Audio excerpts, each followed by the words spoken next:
Arkadaşlar merhaba, kanalıma hoş geldiniz. Ben İlker Ölüşoğlu. Bugünkü videomda sizlere takipçi hesabından yayın yapıyor olacağım. Takipçi hesabında Örümcek 15'i Egemen arkadaşımız otomatik geçmekte zorlanıyordu. Birkaç defa geçebilmiş kendisi. Ben mevcut elindeki kahramanlarla Örümcek 15'i arkadaşlar ona otomatik geçmeyi sağladım ve bununla da kalmadım. Kendisi Ateş Şövalyesi'nde yine 15. seviyedeydi. Kendisini yine mevcut kahramanlarıyla arkadaşlar 19. seviyeye getirdim. Egemen arkadaşımıza inceleme fırsatı verdiğinden dolayı teşekkür ediyorum. Umarım kendisine katkı sağlayabilmişimdir. Kendisinin de bu videomda yorumlarda katkı sağlayıp sağlamadığımla ilgili yorum yapmasını bekliyorum. Umarım yorum yapar. Şimdi hep birlikte isterseniz nasıl bir takım kurdum, elimizde hangi kahramanlar vardı hep birlikte inceleyelim isterseniz. Videomuza geçiyoruz.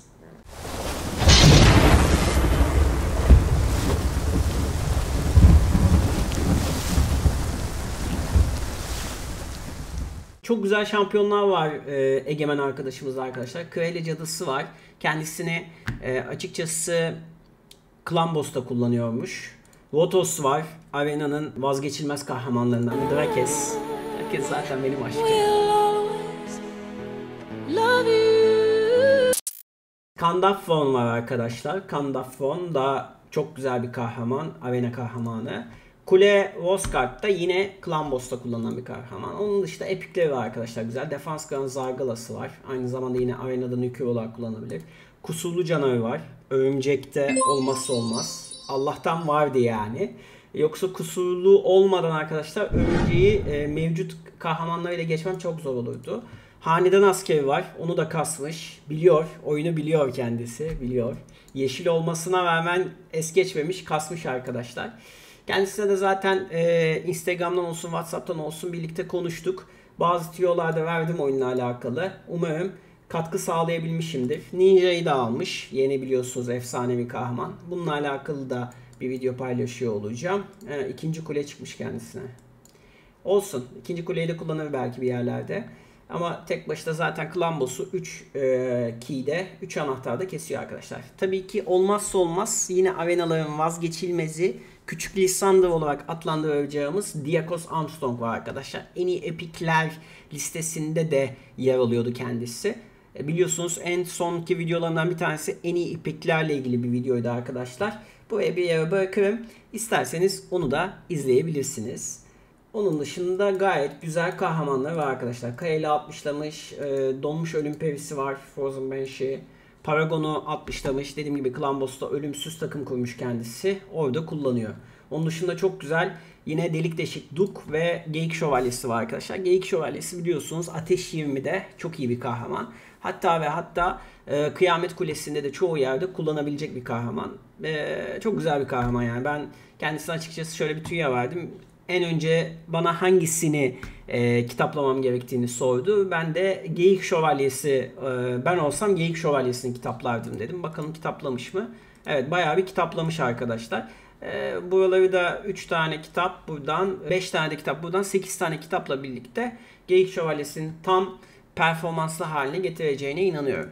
Hep birlikte isterseniz örümcek takımımıza bakalım.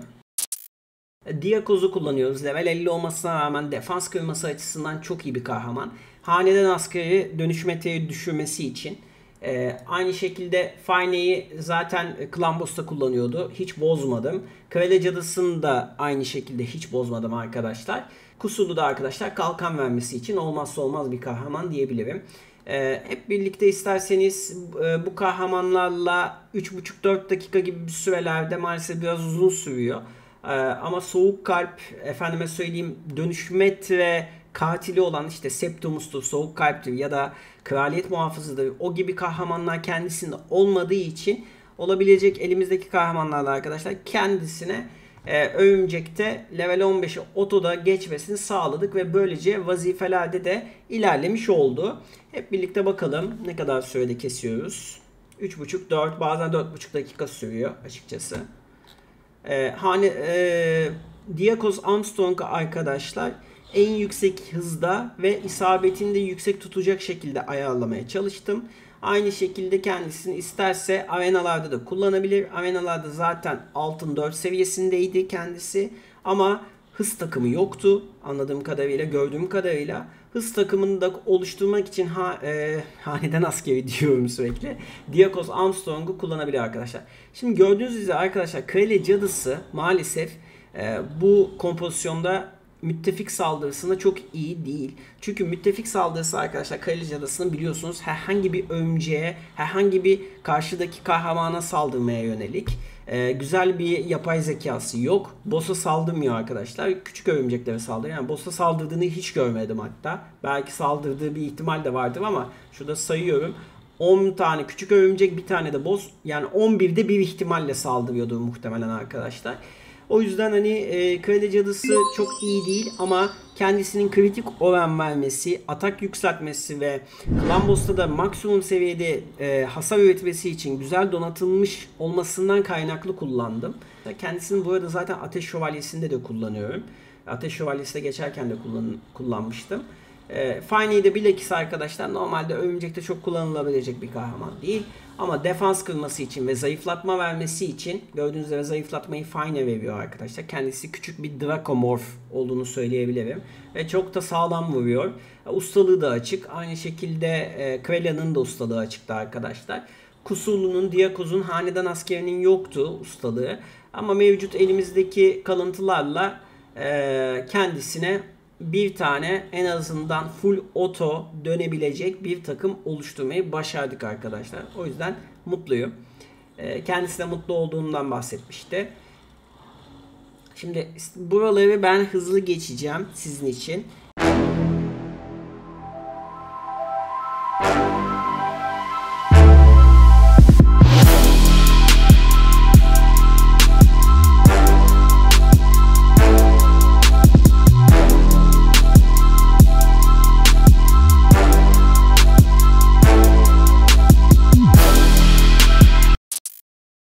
Evet arkadaşlar tekrar merhaba.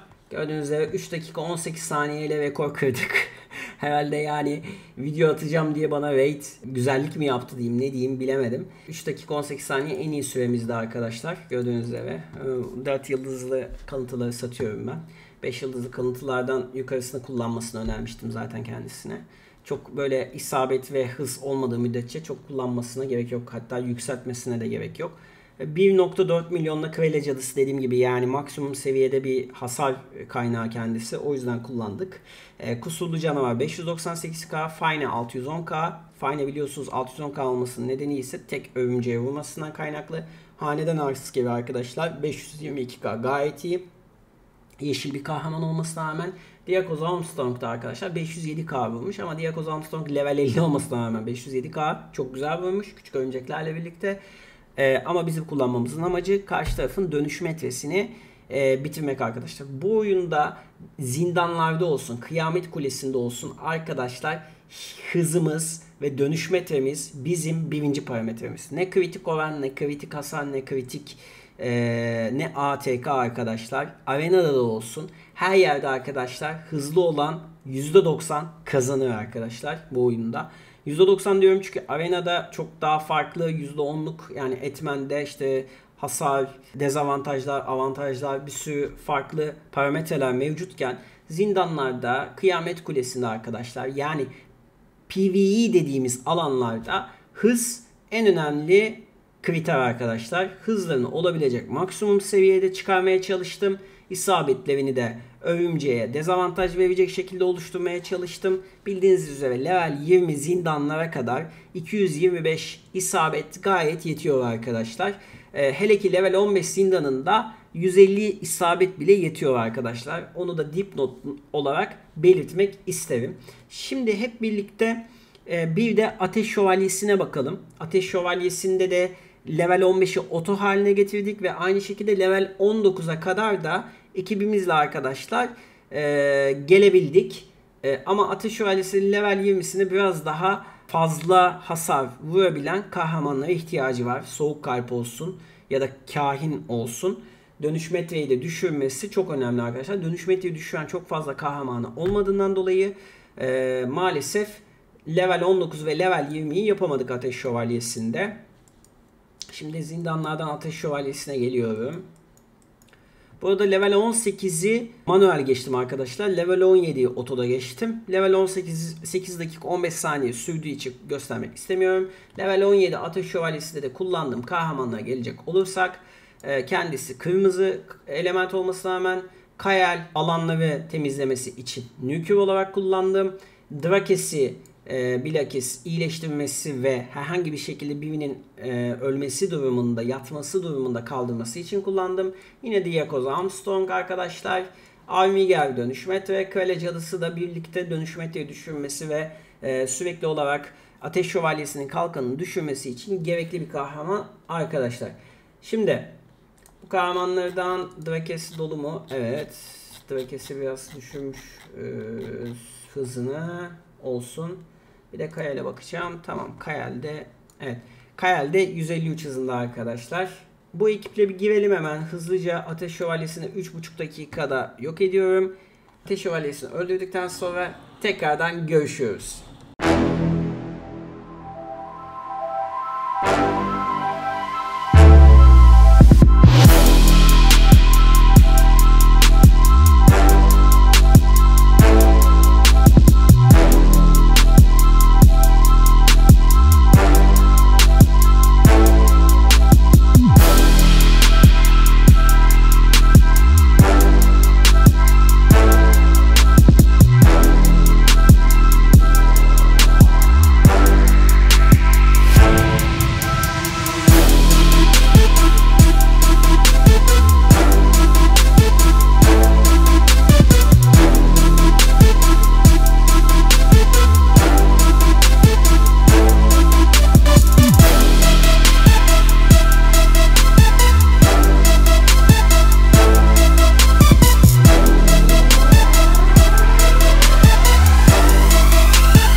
Evet arkadaşlar, tekrar merhaba. Ateş Şövalyemizi 5 dakikada kestik. Level 17'sini. Bence fena süre değil bu seviyeler için.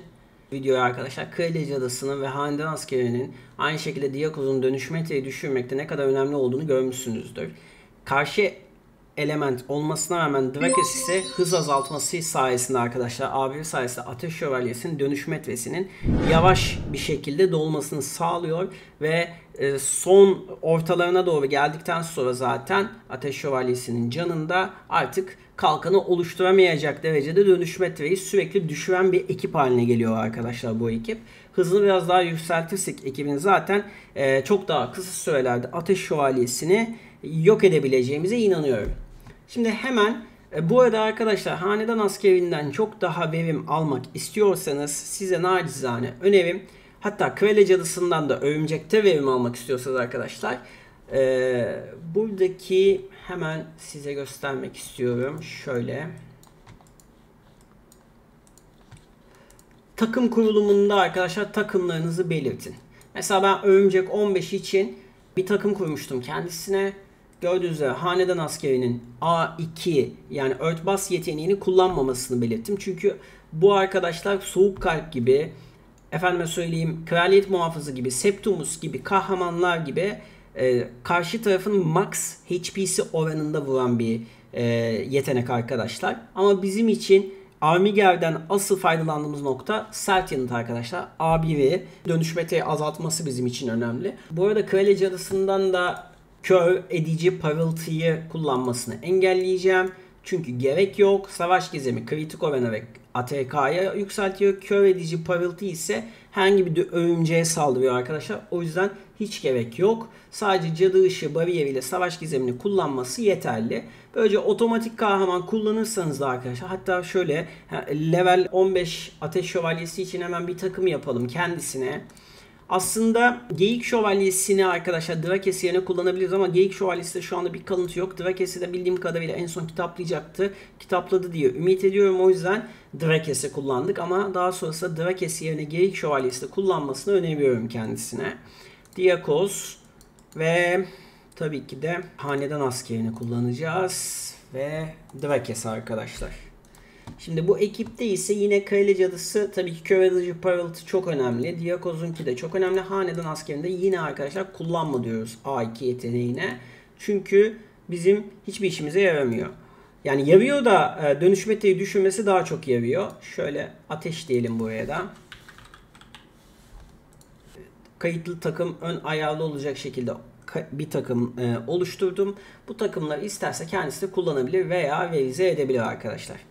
Bu şekilde Ateş Şövalyesi'ne geçmiş oluyoruz. Hemen kalıntılarımızda neler var? Yani level 15 Ateş Şövalyesi ve Örümcek için ne gibi hız ve isabet gerekiyor diyecek olursanız çok da yüksek hızlar yok arkadaşlar. 161 Drakes'in hızı, 110 isabetini daha yükseltmek gerekiyor. 110 isabet düşük, 150 level çıkartmak gerekiyor level 15 için. Aynı şekilde Ateş Şövalyesi kullanıyorsak kesinlikle önemli. Özellikle ikinci yeteneği arkadaşlar dalgalarda sersemletme vurması önemli. Ateşte de arkadaşlar birinci yeteneği önemli. 4000 savunması gayet iyi. Yani üst seviyelerdeki bir oyuncu savunması niteliğinde bir savunması var. Kraliçe Adası'nda arkadaşlar can çalma seti var. 192 hız gayet iyi. %98 kritik oran, %100 olursa çok daha iyi olur. ATK'sı 3.8K gayet iyi arkadaşlar. Kayal ise 153 hızında, hızını yükseltmek lazım. 170'in ve üstüne getirmekte fayda var. 199 isabet yeterli. 2.8K, 2.9K ATK'sı da yeterli arkadaşlar. Hanedan askerini tamamen ben düzenlemiştim.